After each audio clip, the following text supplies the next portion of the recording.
7 bola ajaib. Nah itu saya pernah dikirimi kayak gitu. Bola api.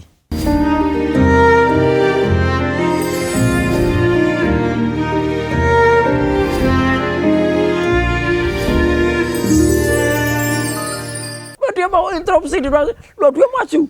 Kemudian dia mau menjadi termohon intervensi. Diketawain sama hakimnya, benar-benar diketawain. Dia bilang, Pak, ini masalah kalau ada termohon intervensi itu adalah di perdata. Ini pidana, Pak. Gitu. Aduh, terus dia keluar sambil malu. Memang tidak dimohonkan. Orang bukan bagian dari termohon, bukan juga turut termohon, kok tiba-tiba maju ke depan. Tadi saya tunggu lagi. Siapa tahu datang lagi. Gitu. Ternyata dia udah malu. Gak mau datang. Padahal orangnya tadinya katanya mau somasi saya. Malu sendiri. Akhirnya kemarin dia di podcast bilang, saya gak somasi lah. Gitu. Karena buat apa gitu. Alah buat apa. Malu. Sama dengan yang ini. Siapa yang tuh? Katanya memang ngajukan itu. Yang ya lah. Lebih lucu dari Sri Mulat lah. Ngajuin apa sih Bang? Itu yang katanya mau lapor ke Mahkamah Agung. Oke. Supaya saya ditahan. Mahkamah Agung kok bisa menahan, apalagi gitu loh. Sudah pokoknya, tapi nggak apa-apa lah. Ini hiburan bagi rakyat Indonesia, jadi lebih lucu dari Sri Mulat. Dan memang dia mirip-mirip pemain Sri Mulat kan, gitu. Itu kata Bang Roy ya? Kata saya. Saya akrab dengan dia, jadi nggak apa-apa, santai aja ya, gitu. Tapi kalau ngomongin yang satu ini nggak lucu Bang. Apa Kemarin sempat dengar Bang Roy katanya dapat ancaman. Benarkah ada ancaman sampai pembunuhan kayak gitu Bang? Sebenarnya kalau ini apa nggak kebalik, ya? Justru sebenarnya yang saya dengar itu adalah katanya Egy katanya. Oke. Egy katanya diancam seseorang, yang kemudian orang itu ngaku orangnya Roy Suryo. Ih, jahat banget saya kalau begitu. Saya tidak sejahat Rangga dalam film Ada Apa Dengan Cinta. Oke. Karena kalau Rangga itu dibilang oleh Cinta, Rangga kamu jahat. Nah, itu. Enggak lah, enggak ada. Tapi kalau ancaman itu terus terang ya Mas.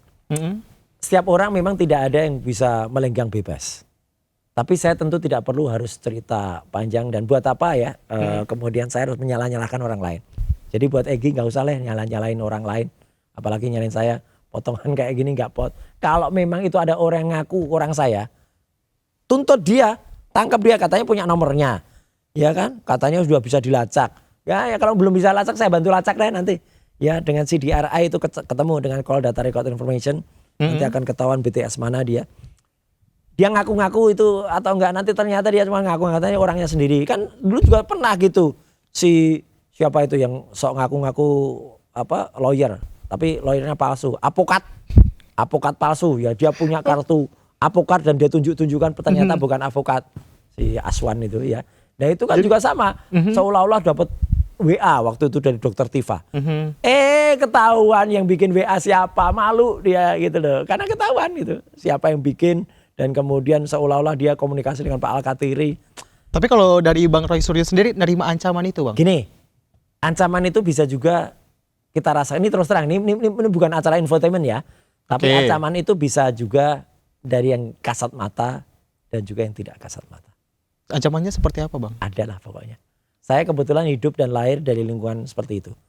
Saya bisa tahu apa-apa yang pernah menyerang quote and quote saya. Dan itu pernah tertangkap CCTV di rumah ya, udah semacam apalah. Kalau orang pernah baca dulu, masa baca nggak cergam paling terkenal karangan George Remy, karangan Herge, judulnya Tintin. Oh belum saya. Tapi artinya pernah dengar ya Tintin. Oke. Nah Tintin tuh ada yang judulnya 7 bola ajaib. Nah itu saya pernah dikirimi kayak gitu. Bola api. Berarti bukan melalui pesan singkat atau misalnya langsung? Kalau pesan singkat ke saya namanya kalau dalam istilah peribahasa daerah itu kutuk marani sunduk. Apa tuh artinya? Kutuk tuh anak ayam mendatangi pemukul. Kalau berani-berani kirim WA ancaman ke saya. Dalam waktu singkat pasti akan ketahuan. Dan banyak kalau yang namanya ancaman itu bukan berarti ancaman fisik ya. Gangguan terhadap sifatnya remeh-temeh pun banyak. Kalau pembunuhan yang tadi saya tanya ini tuh? Enggak lah, itu enggak ada. Ya, pembunuhan karakter ya. Banyak pembunuhan karakter saya, katanya saya itu jahat, katanya saya enggak ngasih duit, katanya saya ijazahnya juga palsu. Gimana bisa orang yang berijazah palsu nuduh saya ijazahnya juga palsu? Aduh, orang yang enggak punya kartu atau basnya dibukukan ya. Berita acara sumpahnya dibukukan. Orang bisa tahu lah siapa itu yang basnya dibukukan. Itu nuduh saya macam-macam. Aduh, parah deh pokoknya. Tapi alhamdulillah dan juga insya Allah kalau soal pembunuhan sih enggak. Oke. Bahwa yang aneh-aneh itu juga, kalau yang aneh-aneh yang istilahnya adalah yang lucu-lucuan, itu malah kita pakai sebagai lucu-lucu kok. Oke. Kan ada orang dulu yang takut ya, tuh takut kalau misalnya kita maju itu dengan setan-setan yang kecil-kecil.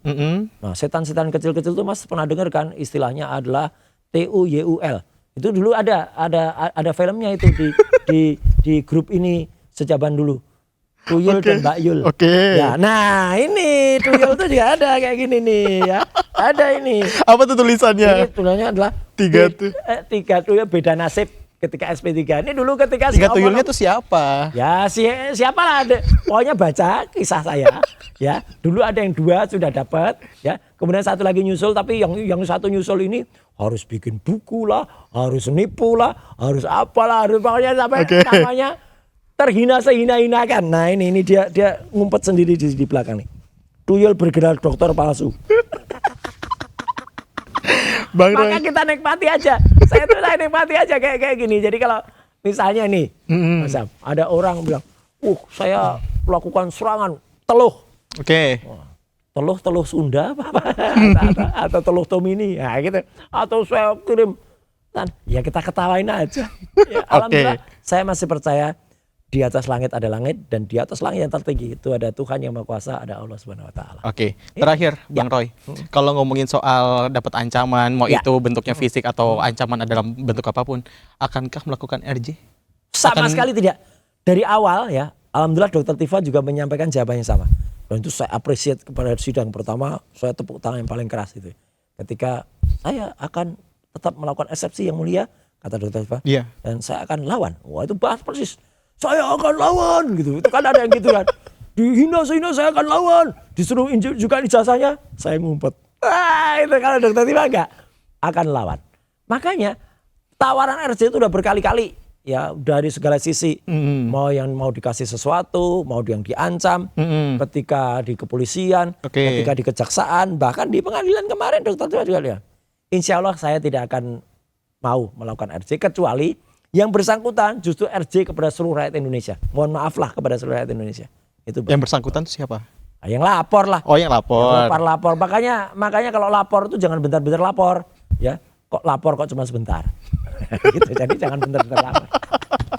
Bang Roy Suryo, terima kasih sama-sama, sudah hadir di Deep Talk. Ya, itu tadi perbincangan kita Sobat Ayus dari Deep Talk with Syam Hakung kali ini. Terima kasih udah nonton. See you di next episode.